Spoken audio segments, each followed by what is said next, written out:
I've been a dog lover my entire life, and I've found that with most people it's either one way or the other. You either love dogs or they make you nervous, which is understandable. There are some aggressive dogs out there, and many people have had traumatic experiences that are difficult to overcome. Growing up in Boston, I vividly recall the first time I saw a dog that had been used for fighting.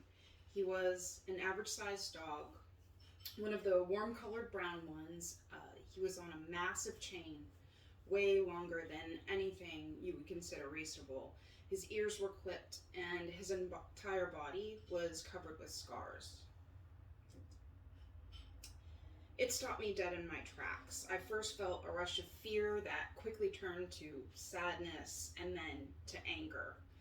Imagining what this dog had been through and what his life must be like, it broke my soul. And that's why shortly after that, I started volunteering at a local rescue that helped rehabilitate aggressive dogs.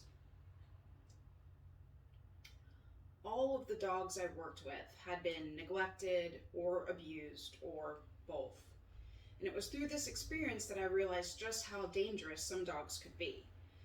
Some I was able to save, and some ended up having to be put down. You might assume that the scariest part of working with aggressive dogs would be fear of the dogs themselves, but you'd be wrong. The scariest thing I encountered was other people's friendly dogs. We need to acknowledge the fact that no matter how well trained we believe our own dog to be, or how kind, or how nice, or how gentle, there is always a possibility that something out of our control can happen and things can go horribly wrong very quickly. I'm going to discuss safety and explain how leashing dogs ensures not only their own safety, but the safety of other dogs as well as the safety of wildlife. Leashing dogs is also being considerate of other people, especially children, who may not always be comfortable around dogs. And lastly, how leashing dogs helps ensure that public areas stay dog friendly. Many of the dogs I worked with in the past looked like aggressive dogs. If people saw me walking down the street or into a park, they almost always gave us our space. They would talk to me from a safe distance before approaching. But this is when they saw me coming. But the thing is, you never know what's around the next bend in the sidewalk or bend in the trail, or who might also be playing with their dog in that section of the dog park that you really like to go to. And other dogs are not the only threat. An encounter with a raccoon or a fox could mean a mandatory quarantine for your dog because of the threat of rabies. According to the CDC, there are approximately 5,000 animal rabies cases reported in the United States every year. No dog is 100% reliable when encountering a squirrel or other wildlife dashing across the street. A leash can be considered like your pet's lifeline, protecting it from traffic and other dangerous animals, because life can be unpredictable. To illustrate this point, I want to let you know of a true story that happened a few years back out in Marshall. My friend owns about 30 acres of beautiful rolling farmland and forest, where she likes to go hike on the trails with her two young children and their dog, Shima. This particular day, the kids didn't feel like hiking, so my girlfriend set out just with her and her dog, who, of course, always wants to go for a walk. The trail runs through the woods alongside one of the neighbors' fields and circles back around to their house. As they were walking, the dog saw a few men out on the hill in the distance and, surprised at seeing strangers in its woods, she ran out into the field like 10 or 20 feet, barking at them. Now, I don't know much about these guys or their experiences with dogs, but what I do know is that they were quite far away. And before my friend had a chance to step out of the woods and grab her dog back, one of them drew on the dog and fired off a round, which hit her square in the chest.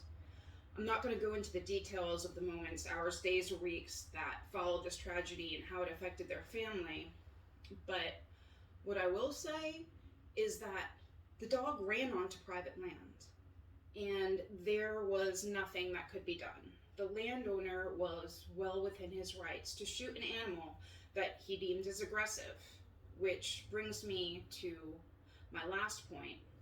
It is possible that this man had a sincere fear of dogs. Some people, especially children, are frightened of dogs, even the friendly ones. Many people have had scary encounters with dogs in the past, and even if the dog didn't actually bite them, just being chased or threatened can be intimidating enough to cause a phobia, known specifically as cynophobia. And according to the Cleveland Clinic, cynophobia is especially widespread among people with autism and other sensory or intellectual differences. Children and adults with this phobia may experience extreme anxiety or even a full-blown panic attack when they see a dog approaching them. This is another great reason to have your dog leashed when in public and not to let them run up and greet every person that they meet. Lastly, speaking of public places, one of the most common reasons leashes are often required on hiking trails, beaches, and other natural areas is to protect wildlife. Even a well-behaved dog staying within visual range of his or her owner can disrupt sensitive animals or endangered plant species as they venture off the beaten path. If we want our favorite dog-friendly locations to stay dog-friendly, the best thing we can do is follow the rules. Entire beaches have gone from allowing leashed dogs to banning all dogs entirely because some folks didn't follow the rules. Hiking trails have set up cameras to count the number of off-leash offenders, and some have even shut down when the violations became too many. Every day, countless community members in towns across the country petition to close off public areas to dogs. And when we go out and don't follow their guidelines, we only add fuel to their fire. Last year, there was a couple hiking on the parkway that learned firsthand just how important leashes can be.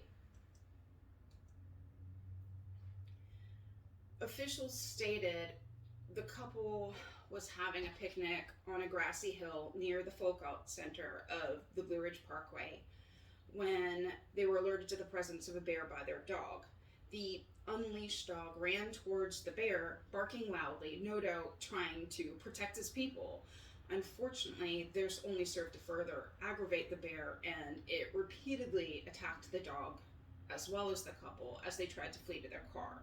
These people were very lucky.